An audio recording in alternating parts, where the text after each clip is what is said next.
Muy buenos días. Hace 59 años nació un proyecto educativo en la ciudad llamado Universidad Francisco de Paula Santander, una institución enfocada al desarrollo social, cultural, académico e investigativo de la región y el país. Durante este tiempo, la apuesta por el fortalecimiento en los procesos de docencia, investigación y extensión se han visto reflejados en la generación de programas académicos acorde a las necesidades de una sociedad binacional en constante desarrollo, apostándole de esta forma a la creación de espacios para el intercambio de conocimiento, como seminarios, congresos y eventos a nivel nacional e internacional. Sean todos bienvenidos a la 8ª Semana Internacional de Ciencia, Tecnología e Innovación 2021, un espacio de apropiación social del conocimiento que se estará llevando a cabo a partir de hoy, 21 de septiembre, y hasta el próximo viernes 24 de septiembre, mediante acceso remoto, apoyados en las tecnologías de la información y comunicación, TIC.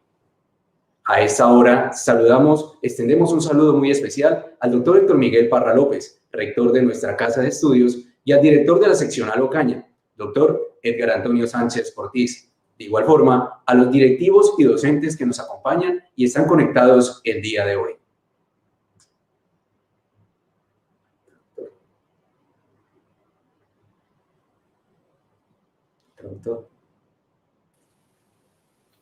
Ladies and gentlemen, good morning and welcome to the opening ceremony of this 8th version of the International Week of Science, Technology and Innovation 2021.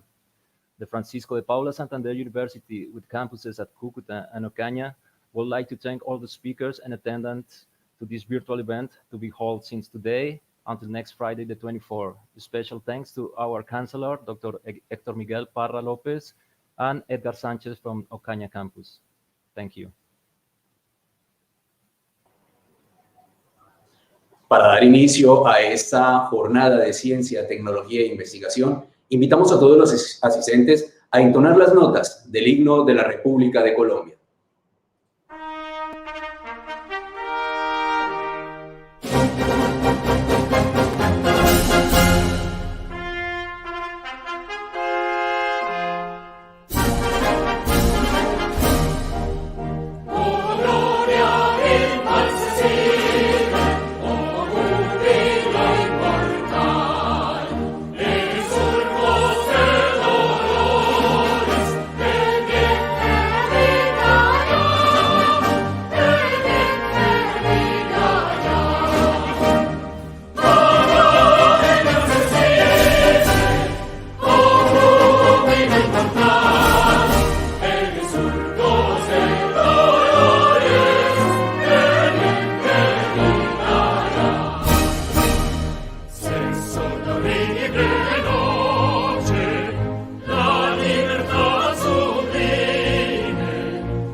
Luego de haber entonado las notas del himno de la República de Colombia, los invitamos para entonar las notas del himno de nuestro departamento norte de Santander.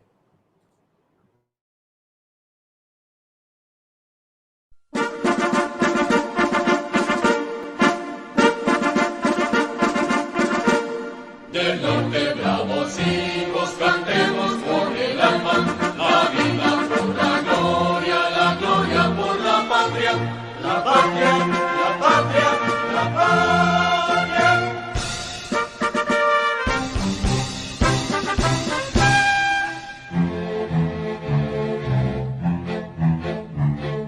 En una villa nuestra, el hombre de las leyes, sin reyes ni reyes, podemos su altivo ser. Si es suya nuestra gloria, y cielos hizo grande, al ancho de los Andes, gritemos Santander, gritemos Santander.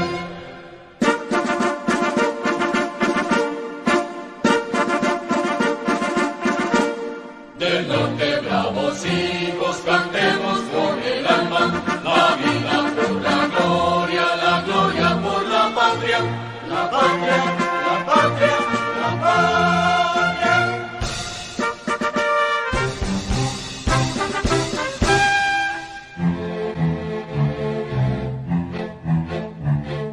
Bolívar cuyo genio nos dio su llamarada, la huella que está humana dejó de su ser. La tierra es nuestro oro, la paz es nuestro empeño, la guerra es nuestro sueño, en busca del laurel, en busca del laurel.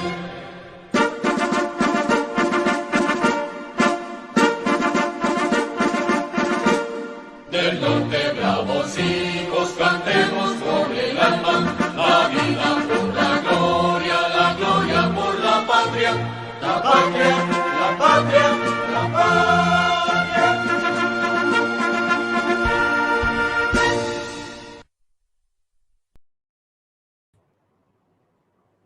La investigación, la docencia y la proyección social son los tres ejes estratégicos de la Universidad Francisco de Paula Santander. Para dar apertura a este evento de Ciencia, Tecnología e Innovación, damos paso a las palabras de instalación a cargo del doctor Byron Medina Delgado, vicerrector asistente de Investigación y Extensión de nuestra Universidad Francisco de Paula Santander.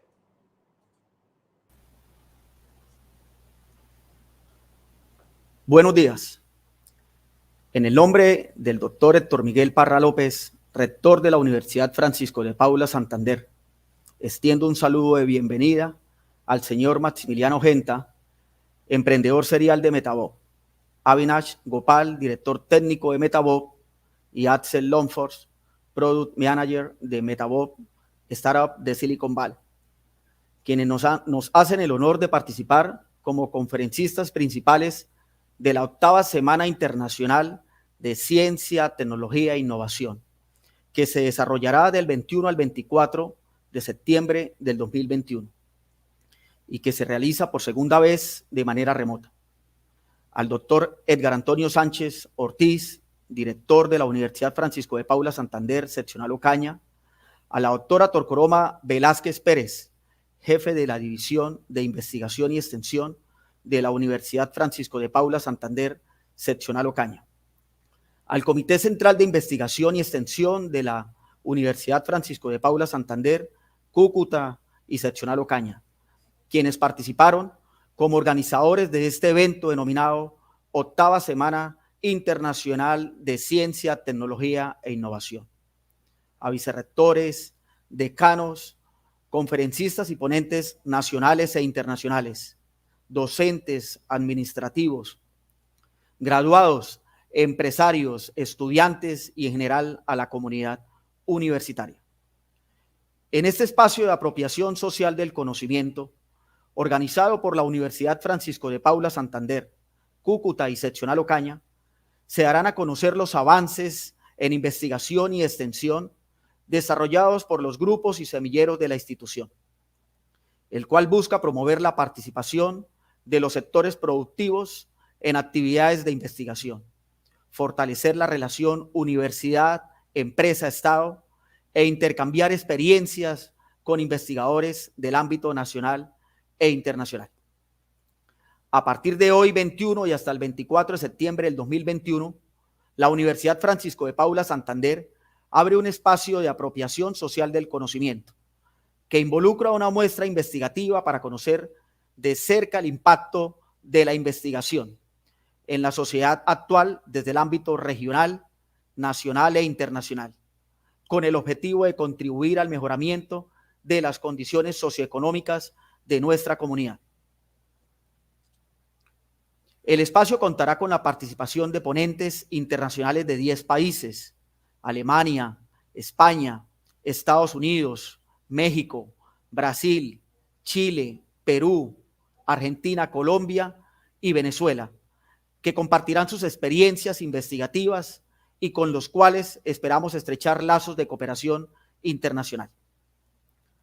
Agradecemos la participación de los conferencistas, dando una calurosa bienvenida a MASSIMILIANO GENTA, AVINASH Gopal y Axel Lomfors de Metabob, al doctor Sebastián Robledo Giraldo, docente e investigador de la Universidad Católica Luis Amigó, a la doctora Emma Mónica Ataúje Calderón, que nos acompaña desde Perú, invitada de la Facultad de Ciencias de la Salud, la doctora Diana Lucía Bonilla Escobar, que nos acompaña desde Estados Unidos, invitada por la Facultad de Ciencias Agrarias y del Ambiente, al doctor Ricardo Marcelo Orsi, que nos acompaña desde Argentina, invitado de la Facultad de Ciencias Empresariales, al doctor John Atkinson, quien nos acompaña desde Chile, invitado de la Facultad de Ingeniería, al doctor José Pascual Mora García, quien nos acompaña desde Venezuela, invitado por la Facultad de Educación, Artes y Humanidades, y al doctor Ernesto Marín Moares,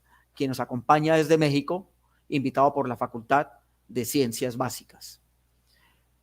Esperamos que tanto conferencistas, ponentes regionales, nacionales e internacionales que aceptaron participar de este evento puedan disfrutar de los diferentes espacios programados para ustedes, donde podrán compartir sus experiencias en el desarrollo de actividades de ciencia, tecnología e innovación, donde el conocimiento y el ingenio humano se unen para crear un futuro mejor. Muchas gracias. Our Vice Chancellor of Research and Extension, Dr. Byron Medina Delgado, expresses his gratitude in behalf of Dr. Héctor Miguel Parra, our Chancellor, to our guest speakers today, Massimiliano Genta, Avinash Gopal, and Axel Lomfors, CEO, CTO, and Product Manager of Metabob, a company located at Silicon Valley. Thanks also to Professors Edgar Sanchez Ortiz and Torcoroma Velázquez from Ocaña campus, the organizing committee of the VIII International Week of Science, Technology, and Innovation, to the national and international speakers, and all the academic community. We also welcome our guest speakers for these days, Dr. Sebastián Robledo Giraldo, Dr. Emma Mónica Ataúje Calderón from Peru, Dr. Ricardo Marcelo Orsi from Argentina, Dr. John Atkinson from Chile, Dr. José Pascual Mora, Venezuela, Dr. Ernesto Marín Moraes from Mexico, and Dr. Diana Lucia Bonilla Escobar from the United States, invited by the College of Agricultural and Environmental Sciences. Thank you all, and we hope everyone to enjoy this meeting. Thank you. Agradecemos las palabras de nuestro vicerrector asistente de investigación y extensión, doctor Byron Medina Delgado. Recordamos a los asistentes que en el chat de esta transmisión se encuentra el registro de asistencia. Igual agradecemos a los más de 150 personas que se encuentran conectadas a esta transmisión de la 8ª Semana Internacional de Ciencia, Tecnología e Innovación. Norte de Santander es un departamento que crece de la mano de la academia y en ese proceso la UFPS y seccional Ocaña son protagonistas con eventos como este, la 8ª Semana de Ciencia, Tecnología e Innovación, que reúne a investigadores de más de 10 países. Para dar continuidad a esta actividad, invitamos al doctor Edgar Antonio Sánchez Ortiz, director de la Universidad Francisco de Paula Santander, seccional Ocaña.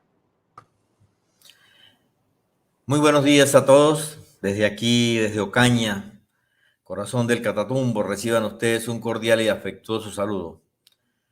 Al doctor Héctor Miguel Parra López, rector de nuestra alma mater, al doctor Byron Medina Delgado, vicerrector asistente de investigación y extensión, a la profesora Torcoroma Velázquez Pérez, jefe de división de investigación y extensión de la Universidad Francisco de Paula Santander, seccional Ocaña, doctor Maximiliano Genta, director general de Metabob y AVINASH Gopal, director técnico de Metabob, startup de Silicon Valley, quienes nos acompañan como oradores principales en esta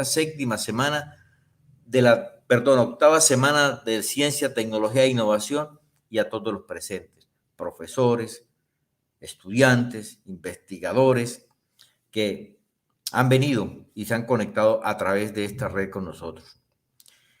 Una cordial bienvenida a este acto de apertura de este importante evento que año tras año lo esperamos con mucha más expectativa por todo lo que él nos depara, todo ese proceso de interrelación que nos presenta a profesores, investigadores, estudiantes, convencidos de que propiciar estos espacios genera movilidad y visibilidad al conocimiento que generamos en nuestra institución. Entre nosotros es nuestro deber que este proceso formativo también llegue al sector productivo. Igualmente, fortalecer la relación empresa-sociedad-estado que realmente necesita que el conocimiento se vaya haciendo las apropiaciones pertinentes. La actitud crítica de nuestros investigadores, de nuestros docentes, de nuestros estudiantes, hacen que la academia sea cada vez más pertinente. Este encuentro sirve para analizar y discutir desde diferentes ópticas y disciplinas los problemas que nos aquejan en la región y de esa manera que estos hagan parte del entorno académico nuestro. He de resaltar la importancia y el sacrificio de todo el comité organizador de la sede central y de la seccional que han permitido y siguen permitiendo que año tras año sea el espacio de encuentro esperado en la universidad y la región para hablar de ciencia, tecnología e innovación. Esperamos que disfruten su participación, que las actividades a realizarse sean de su agrado y finalmente el encuentro termine y regresen a sus actividades y se lleven la idea de volver a vincularse, de seguir creciendo con nosotros, de seguir creciendo con el conocimiento de esta región del país y, por supuesto, de todos los países que nos visitan. Así es que gracias a todos y bienvenidos a esta octava semana de la ciencia, la tecnología y la innovación.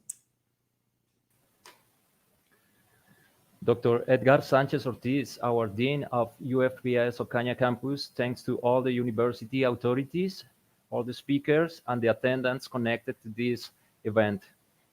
Thanks also to all the organizers, and he gives a warm welcome to this annual event. He hopes everyone to enjoy the meeting and to join us the next years. Thank you. La dedicación, el compromiso y la creatividad de los integrantes de esta familia universitaria han sido el insumo fundamental para construir y crecer como universidad, como la universidad que tenemos todos los nortesantandereanos. A continuación, y para dar inicio a esta octava semana de Ciencia, Tecnología e Innovación, Semana Internacional, invitamos a Massimiliano Genta, emprendedor y director general de Metabob, a AVINASH Gopal, director técnico, y Axel Longworth, productor y manager de esta startup de Silicon Valley, quienes participan como conferencistas principales de esta actividad internacional coordinada por la Universidad Francisco de Paula Santander y la seccional Ocaña.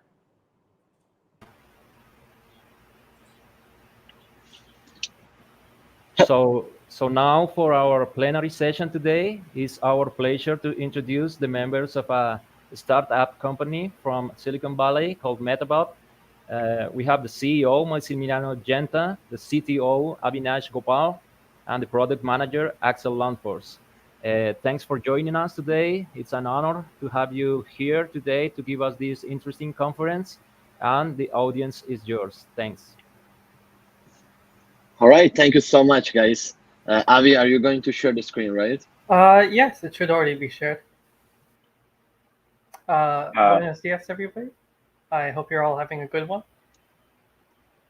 Avi, I don't think we can share the screen. Yeah, we're not. We don't. Okay. We can. Now we can. Okay. Okay.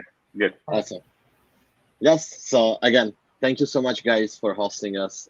It's an honor for us. This is Massi. I'm the CEO of Metabob. We also have Avinash, our CTO, and really brain behind the technology. And lastly, we have Axel, who is our product manager, and many more. Like he's been helping us to develop in the product since day one. And we are Metabob, an AI static analysis tool with the goal of cutting debugging time in half. So just a tiny bit about ourselves to give you some context. We are a startup, Silicon Valley based. We are actually located in Mountain View, California. Right now we have a team of around 15 people, more or less, between 15 to 20. Still mainly focused on mainly technical teams. So the team is mainly based on engineers, software engineers specifically. The project started in 2019, even slightly before then. And really we spent the first year and a half just focus on the R&D, the research and development of the project. Obviously, we are trying to tackle a huge problem in the development space, and many big companies failed before. So when we started the company, we had several great partners, starting with NSC Lab here in the United States, that's supporting us with the development of the tech. And we also had great investors. First and foremost, we started with the Alchemist Accelerator, but we had many more from Antler to, again, our VCs, Foothill, and many more. And we also recently went through the NetApp Accelerator cohort, where we partnered up with NetApp, and we went through a POC with them and through their accelerator program, specifically targeted to deep tech company, where we won as the most innovative startup. Also about the team, as mentioned, we are still mainly a heavy technical team, so mainly based on engineers. We have many more team members than the one you see on the screen, but yeah, it was the initial team. We started the project together. We're all mainly from the open source space. So we actually all met as heavy open source contributors, trying to work and contribute to as many projects as possible, mainly in Python. We all have quite a lot of experience in the NLP and AI space, over 45-year experience, and a pretty good mix of entrepreneurs and researchers with success track record in building disruptive technology and successful companies. This is actually my third company in the space. Avi has a background in aerospace engineering. Ben has been working in NLP for now over 30 plus years. And we also have, again, a great team member from Donji, our designer. Fabian is leading our marketing effort. Sako is our DevOps, and obviously Axel, that is gonna present part of the project, has been working with us as a product manager for now quite a while.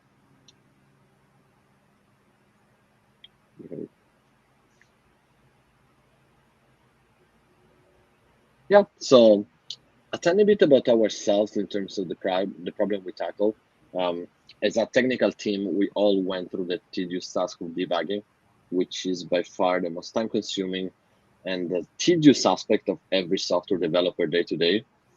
In fact, it takes over 50% of every developer's day to day, which costs their company an astonishing $160 per hour per developer. And that's really why at our team, we decided to tackle this problem to help developers to save time while debugging, and their company to save quite a lot of money, as the cost that you see is nothing compared to the bugs that are actually not caught until production. And currently, most of what developers are using are rule-based static analysis tool that rely on the individual developer ability to define problem through simple rules, and really only able to detect problem local to a line of code, from syntax, style, and many more. And we're going to elaborate on that in terms of the competitive landscape.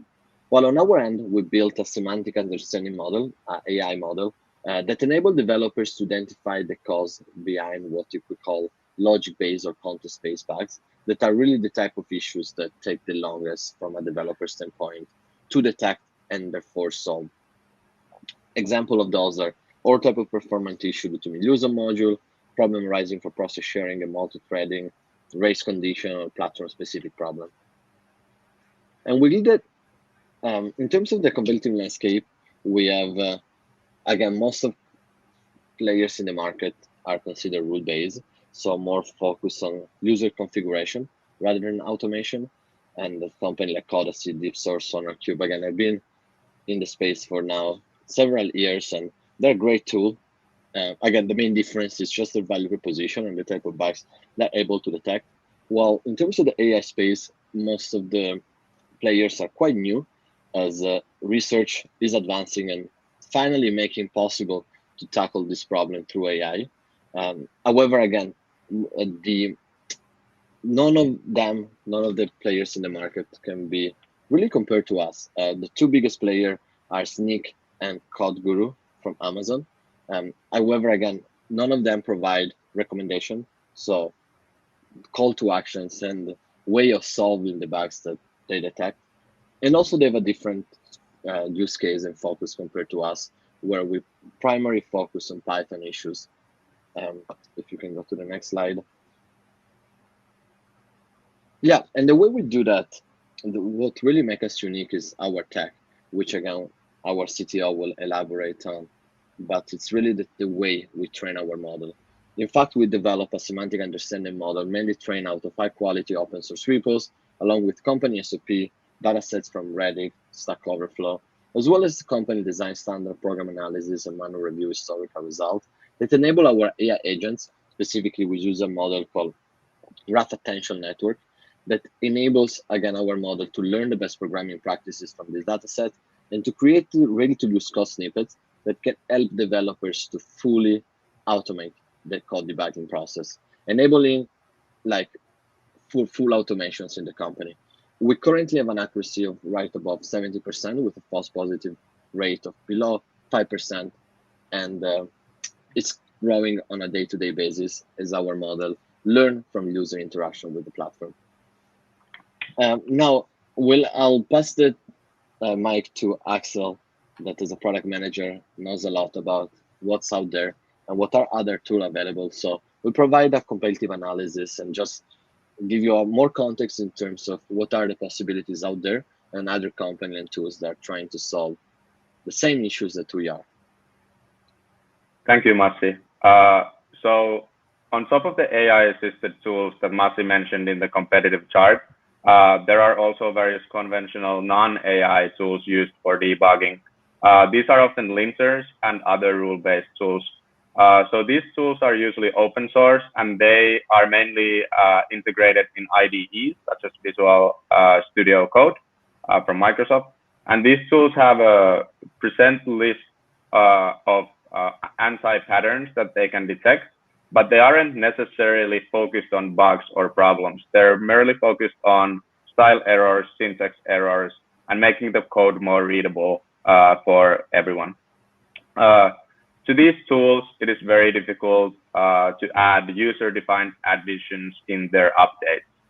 And on the next slide, we have some linters that are focused on security. So these include, for example, Brakeman for Ruby, Bandit for Python, and then Node Security for JavaScript.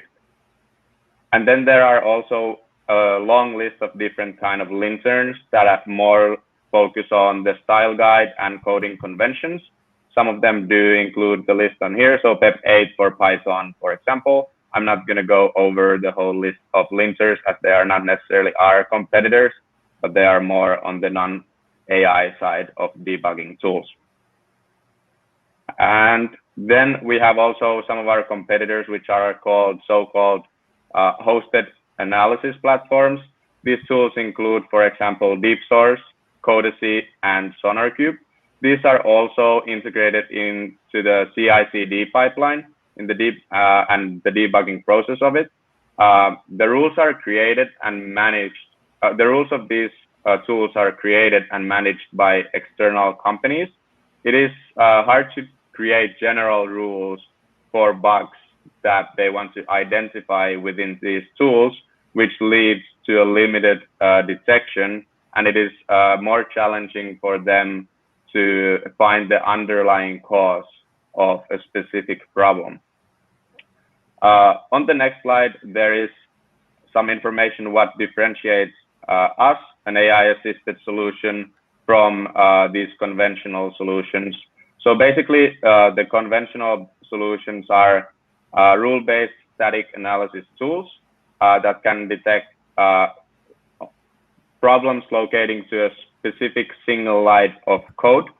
These errors usually include syntax errors, style errors, typos, and they focus on making the code more readable for the user and also everyone outside who wants to take a look at it.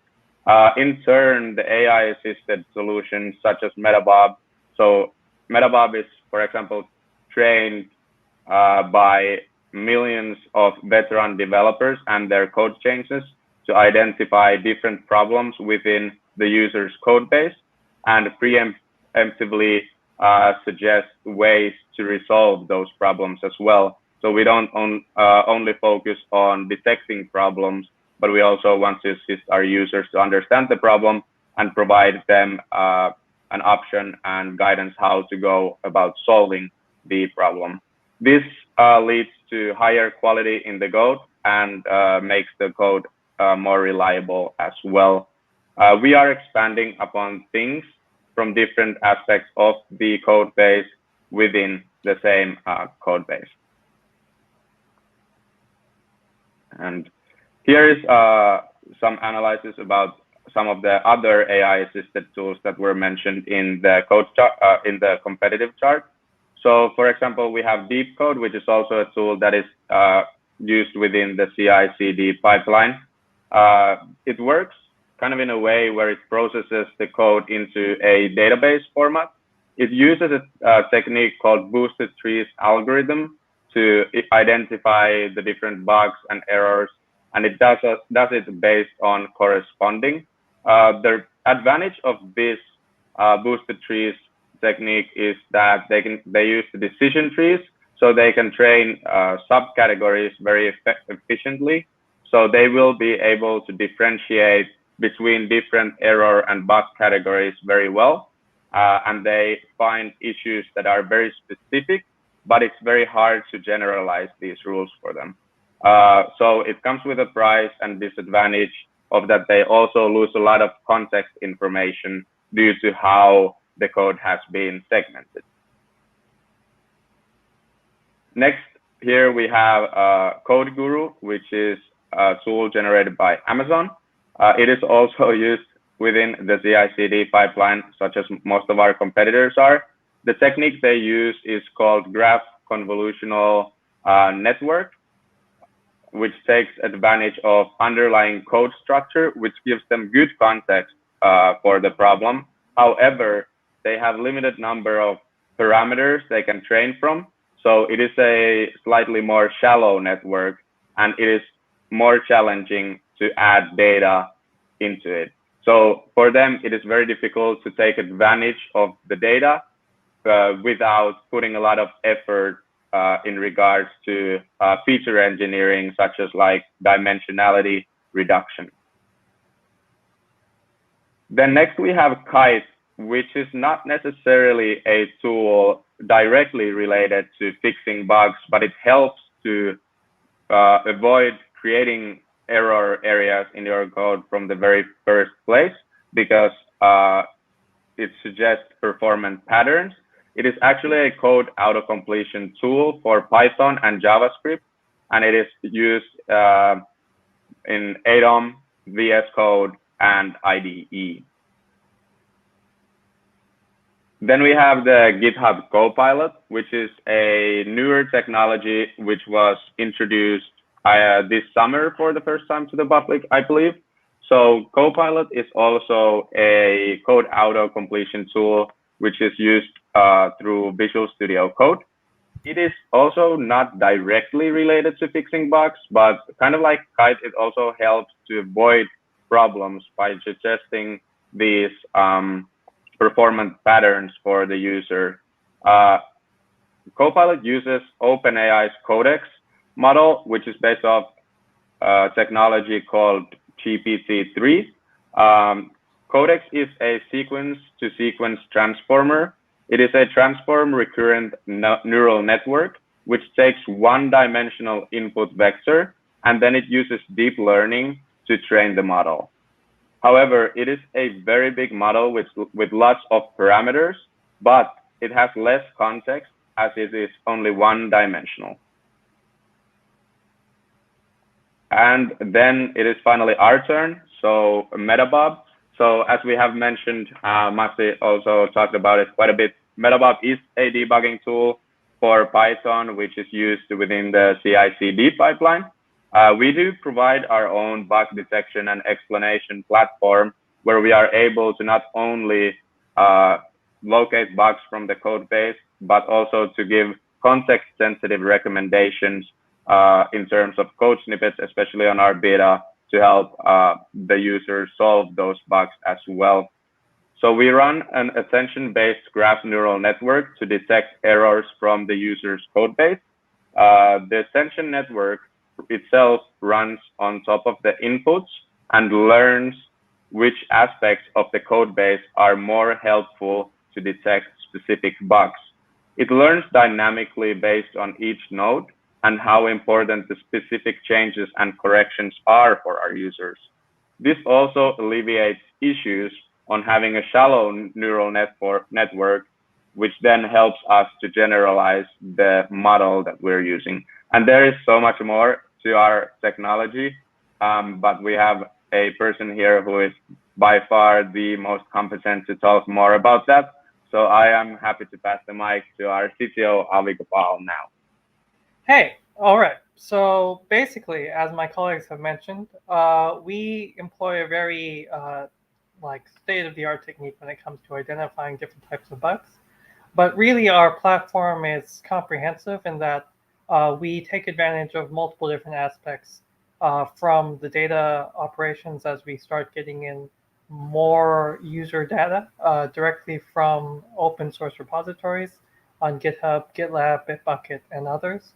And the main part of most AI projects is being able to get high quality data and then be able to find relevant signals to identify what that data does. We can then use our bug detection model to directly identify different locations within a specific code base that correspond to certain bug signals that we have been able to identify. And then on top of that, we can also employ similar solutions to these code recommendation tools to basically go through and solve problems dynamically based off of our understanding about what the root cause of each problem is, as well as where that problem is located. And using all these three things together, we can drastically improve the quality and speed at which somebody can rapidly improve their code base. So starting at the beginning, basically we employ a topic modeling based system to parse through all of our bug samples that we get directly from the wild. What we're actually doing there is we are collecting data from open source repositories, but primarily we're collecting human verified pull requests or merge requests from these repositories.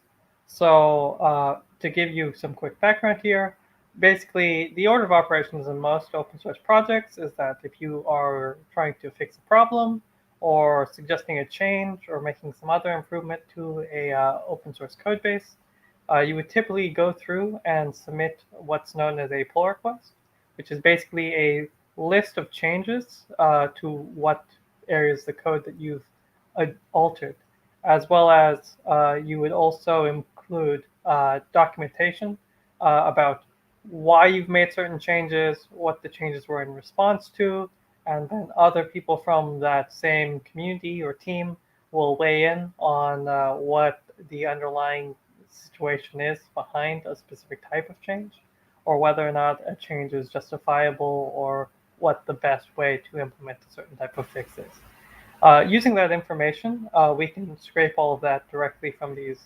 repositories because they do have very open code history. But then we have a much more challenging problem of trying to identify which ones of these are verifiable bug fixes, which ones of these are the most critical types of bugs that people deal with, and which ones of these are most important for us to be able to identify. And we use a topic modeling system to do that. So basically what we're doing is we are through like a human-in-the-loop process, we've trained a topic modeling system to look at all of this ancillary data around each type of bug or pull request to identify both what is or is not a bug or a new feature. So we are cleaning our data this way. And then we take it through for a second pass with a slightly differently optimized topic modeling system to categorize each bug into a specific grouping that qualifies it to have certain key relevancies for why that bug was important to fix. Using this information, we're basically then able to automatically label and segment all of the incoming data that we're getting in, and be able to like quickly or like in a very scalable way start training our main AI model. So to do that, basically what we're doing is we are taking the code changes from each code base directly, and the main output vector for this is basically we want to be able to predict which areas within a certain code base are most relevant to or most likely to be changed. And if they are likely to be changed, what reason are they likely to be changed for? So we, as mentioned, we are using a graph attention-based neural network for this. And we found that this method allows us to get a lot of additional context information from the code base that other techniques simply would not be able to do in a very reliable way. And the reason for this is because we can, we primarily, when we start off trying to do like both the training or the inferencing of different types of problems, we are able to parse the code base into a very robust format that is very similar to what the machine itself would interpret the code as.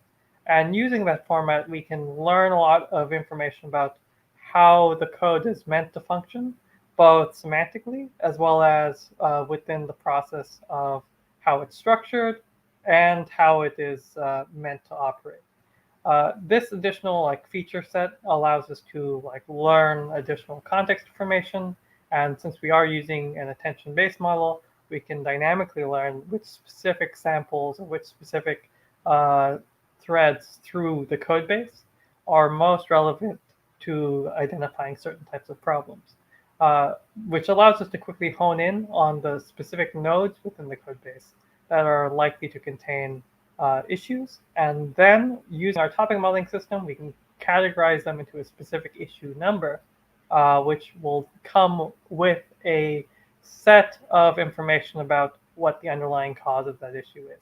And we can use that set of information about the underlying cause of the issue, along with other documentation or internal references within the code base, to produce a very viable bug explanation. So we can explain natural language using the same components and same terminology that your code base uses to tell you why a certain area is problematic and what you can do to resolve that. And then using the same type of techniques that a tool like Kite or Codex would use, we can also generate additional code snippets that can resolve certain types of problems, because we are able to feed into this model basically what the problem is and also what should be done about it. So using all these in conjunction allows us to be able to keep track and improve the operations of most projects. And we do this by allowing people to easily track and manage the problems as they arise, quickly identify and solve different problems by showing how they're impacting certain areas of the code base, as well as to give them better decision-making control over exactly what's impacting their code quality and what can be done about it. So this is just a quick sample of our interface. You can access this on metabob.com. We have a number of demos available for you, or if you feel like connecting your own GitHub repository, there's a handy button for you to do that. And basically, we've done a couple of trials versus our major competitors in the AI space a couple of months ago. And basically what we've identified is that while they do have their own specific niches, CodeGuru specifically with Amazon APIs and Deep Code, or I guess it's now just SNCC, to be able to detect security issues. We've been able to carve out a specific niche helping Python developers, or more specifically, data scientists and machine learning engineers identify different problems within their training and AI workflows that can cause significant cost overages when they're doing certain training operations, or other like data formatting or parsing problems that could arise from making certain assumptions about underlying processes that aren't necessarily true given different operating conditions. So basically, as mentioned, we do have some similarities in that we all detect some of the more common problems that most developers face, such as resource leaks or concurrency issues. But we can also find like other very specifically Python-related and machine learning-related problems in specific machine learning APIs. However, we are improving every day, and we're currently on the process of generalizing out our model to support additional types of bugs across all different categories of Python use cases. All right, so we've basically also been able to do a couple of trials with different customers, and we've been able to identify certain types of problems within their operations, such as like different server crashes, or identify the cause of different server crashes that were just occurring within the wild. And usually this would take a fairly long time to resolve, or at least track down, from just looking at the logs that are given by other customers or other users of a certain utility or application. But with Metabob, you can quickly identify these problems because we are pointing them out specifically to you. And we're making sure that it's very understandable to fix these types of problems. All right, so feel free to check us out at metabob.com. You can also find us on GitHub, Bitbucket, or GitLab. If you are looking forward to integrate with any one of these platforms, you can reach out to us as well via either our emails or from our website. All right, so I think that concludes the presentation. We can stop now for questions, or I'm not quite sure what exactly the next segment is.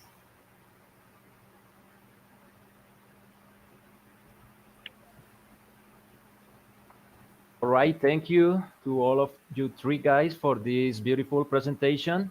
I think, and I'm pretty sure all our computing engineers were delighted with this talk.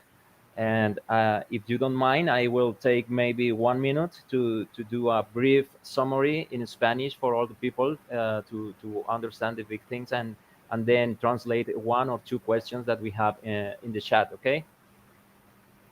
Entonces, para todos los asistentes, tuvimos una charla de Massimiliano, Axel y Avinash. Inicialmente, Massimiliano, que es el gerente ejecutivo de la empresa, pues hizo una presentación de lo que es este emprendimiento, esta empresa de Silicon Valley, que básicamente lo que hace es ofrecer un software, unos códigos que lo que hacen es debugging, que es la depuración de errores en programación de computadores. Es un servicio que se presta para ingenieros programadores. Seguidamente, entonces, el gerente de producto, que es Axel Longforce, nos explicó algunas de las diferencias con sus competidores.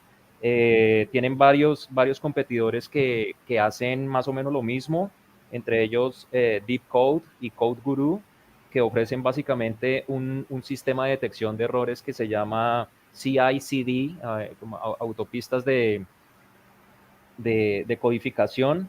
Hay otros competidores como Kite y Co-Pilot, que utilizan herramientas de autocompletitud y deep learning, pero que son unidimensionales.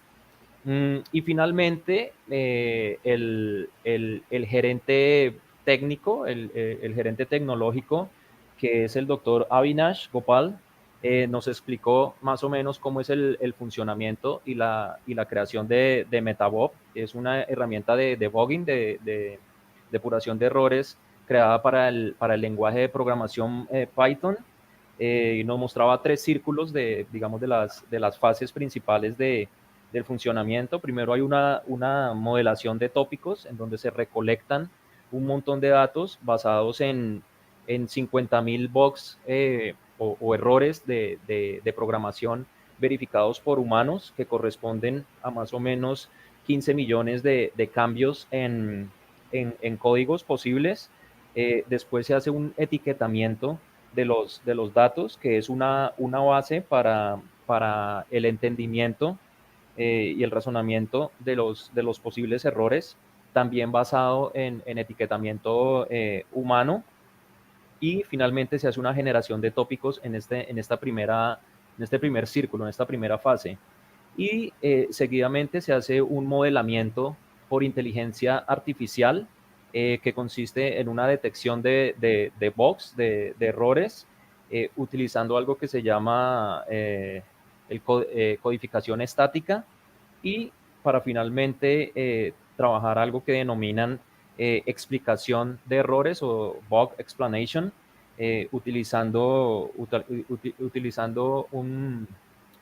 una búsqueda de raíces causales en un lenguaje natural.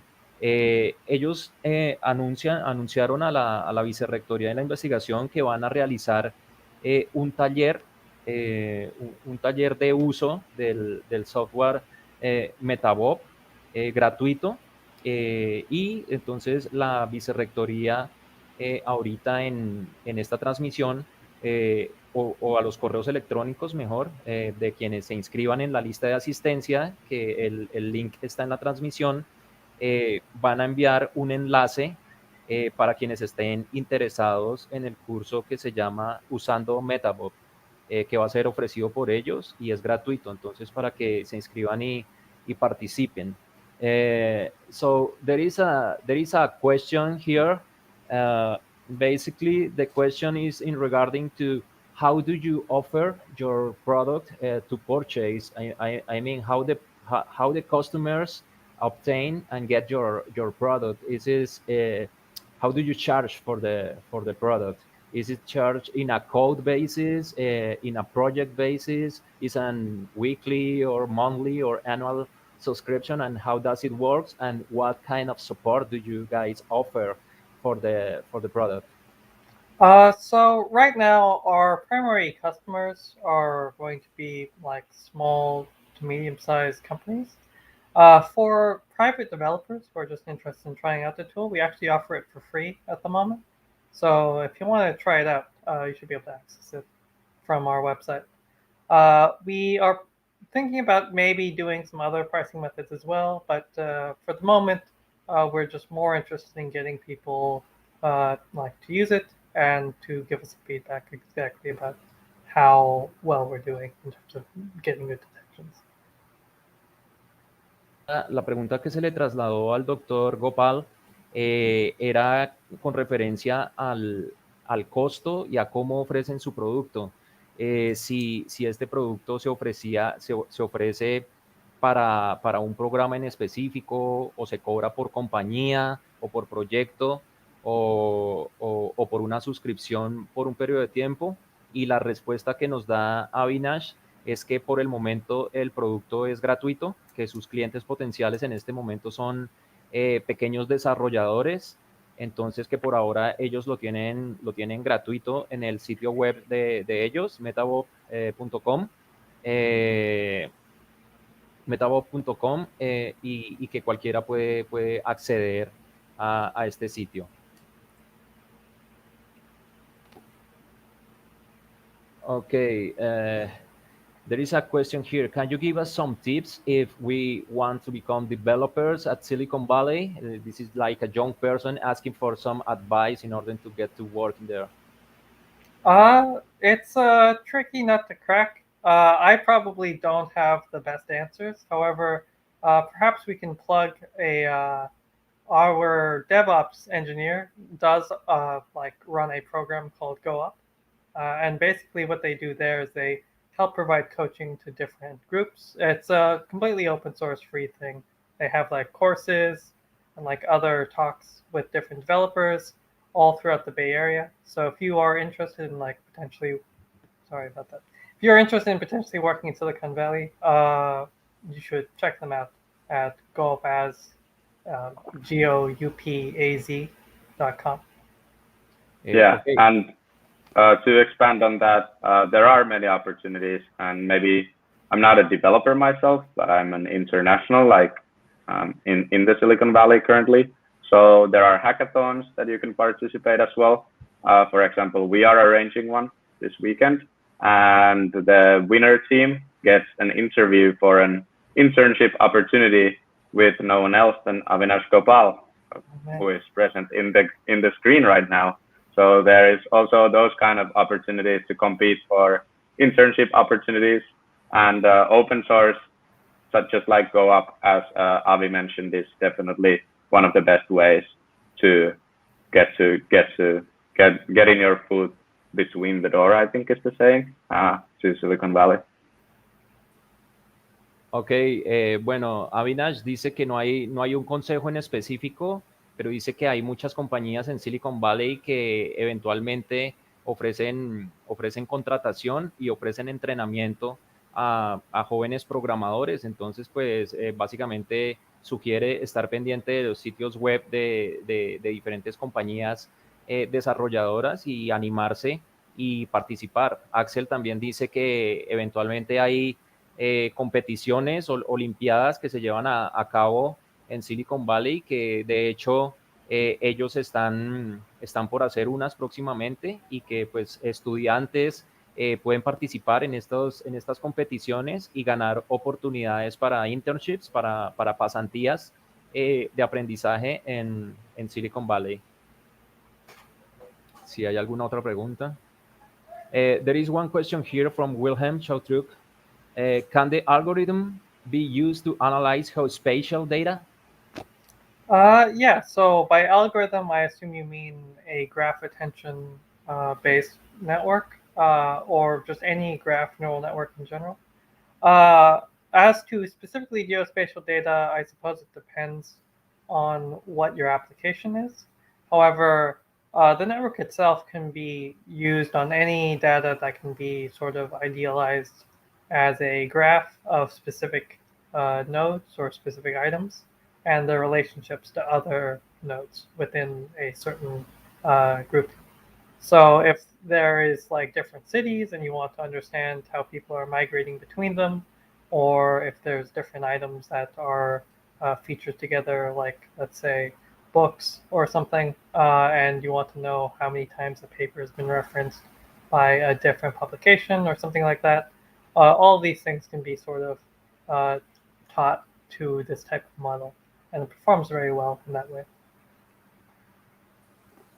Bueno, él explica que básicamente la respuesta corta es que sí, que por algoritmo él entiende, digamos, un arreglo en la red, en el network, y que básicamente sí se podría organizar algo en términos geoespaciales. Él trata de imaginarse que podría hacerse algo como mirar diferentes ciudades en diferentes sitios y cómo ocurre, por ejemplo, migración en estas ciudades, o cómo, por ejemplo, papers o publicaciones son leídas en un sitio geográfico o en otro. Entonces él dice que, digamos, que el tipo de programa podría funcionar bien para este tipo de cosas.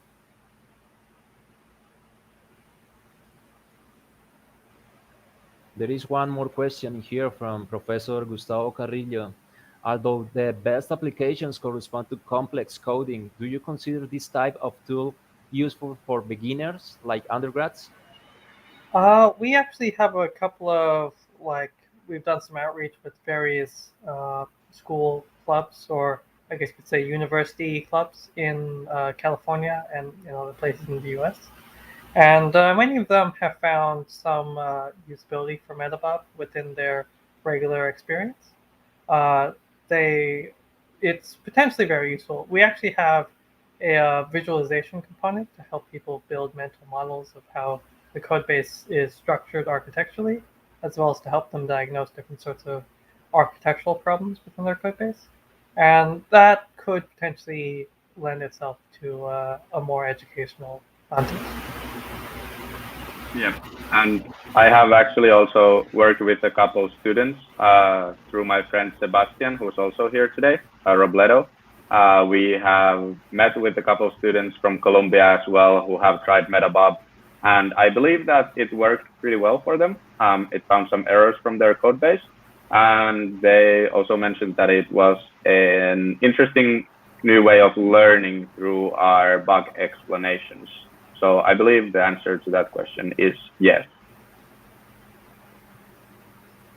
Ok, entonces para la pregunta que hacía el profesor Gustavo Carrillo, que pues aunque estas aplicaciones corresponden a códigos complejos, sí podría haber usos sencillos, por ejemplo, para estudiantes de pregrado.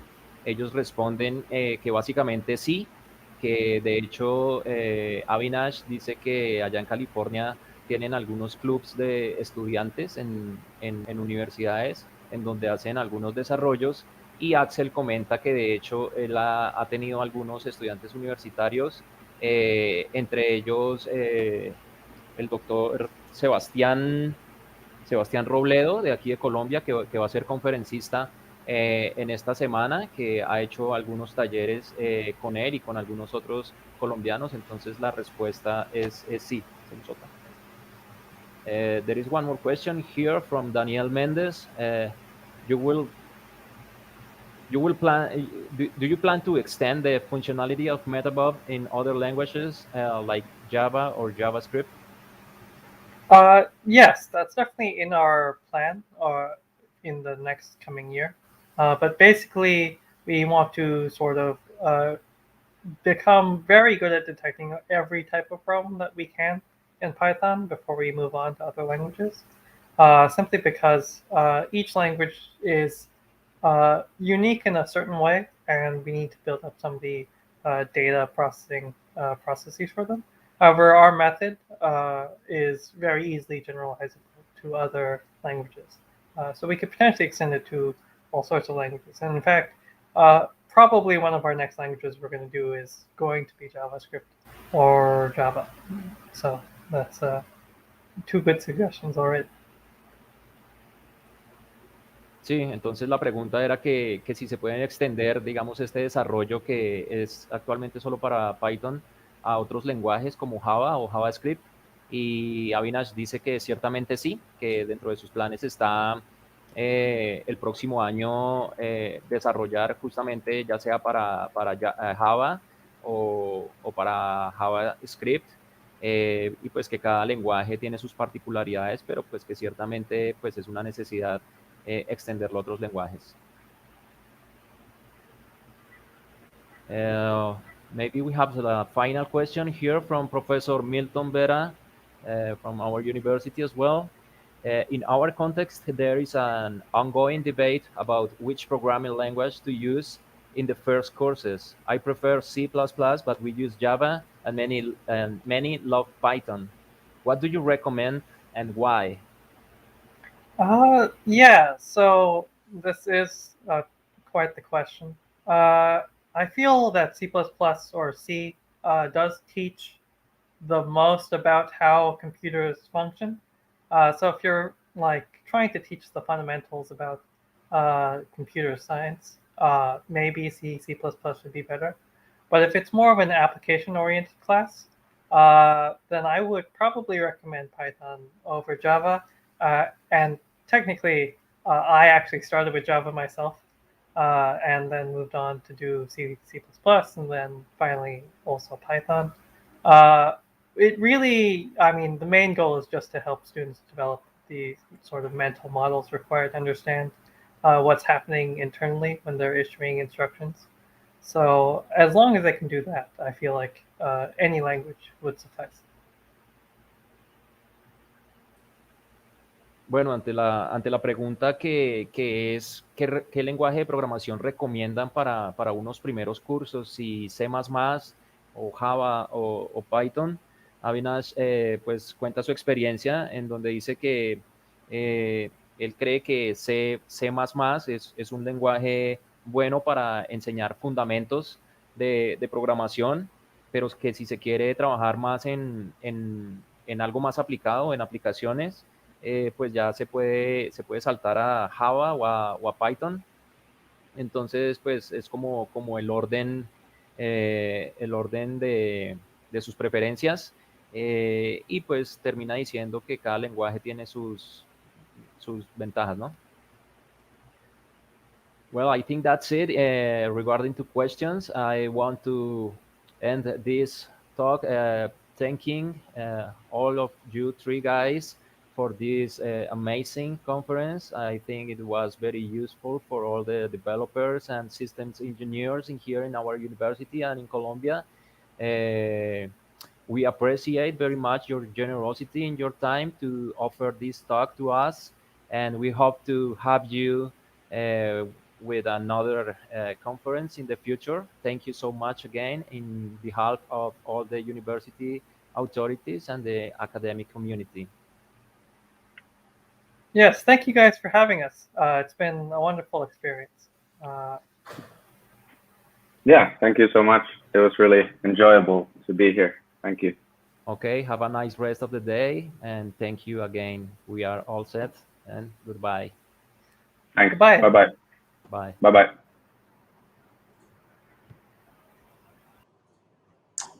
Bueno, y así damos por finalizada esta primera conferencia en este día de instalación y apertura de la octava versión del Seminario Internacional de Ciencia, Tecnología e Innovación 2021, un espacio académico generado por la Universidad Francisco de Paula Santander, su sede central y su seccional Ocaña. A los directivos de nuestra universidad agradecerles por ese compromiso con esos espacios de innovación, de ciencia, de tecnología.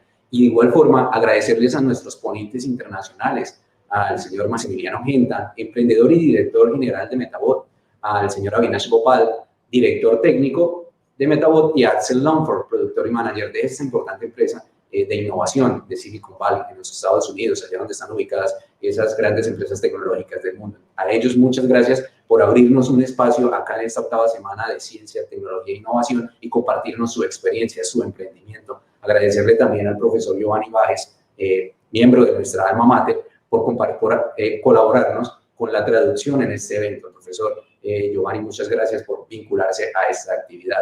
Y a todos ustedes que se vincularon a través de las diferentes plataformas digitales de YouTube y Facebook a este primer encuentro de la octava semana de Ciencia, Tecnología e Innovación. Muchas gracias. Más de 200 personas conectadas con este evento institucional, este evento académico, que no solamente contribuye a la generación de nuevo conocimiento, sino que impulsa el desarrollo de una región como la nuestra, norte de Santander, una región de interacción binacional. Muchas gracias a ustedes por participar de esta primera actividad.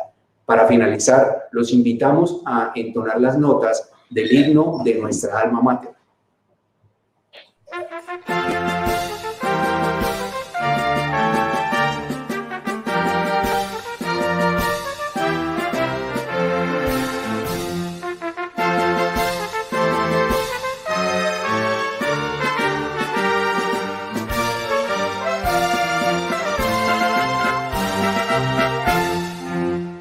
Egresado, maestro, estudiante, lo vemos a la universidad. Desde esa tierra adelante, de ciencia y la curiosidad.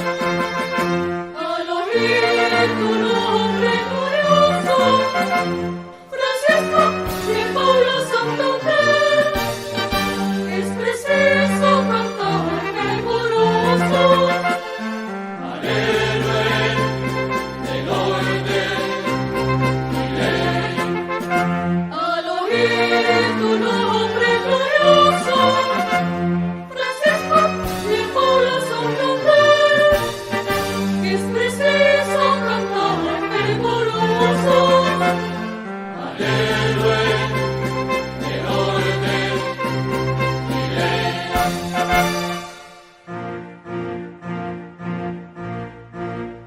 Él nos dio su ejemplo grosero de honradez.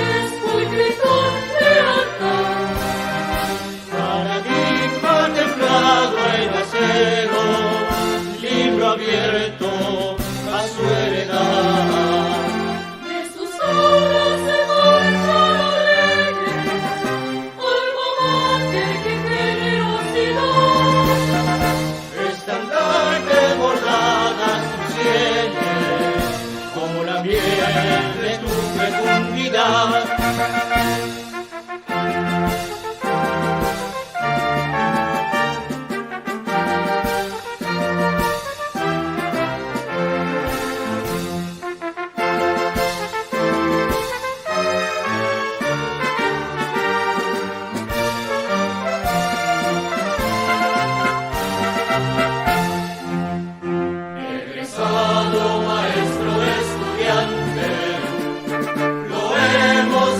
Universidad, desde esta tierra adelante, de ciencia y laboriosidad.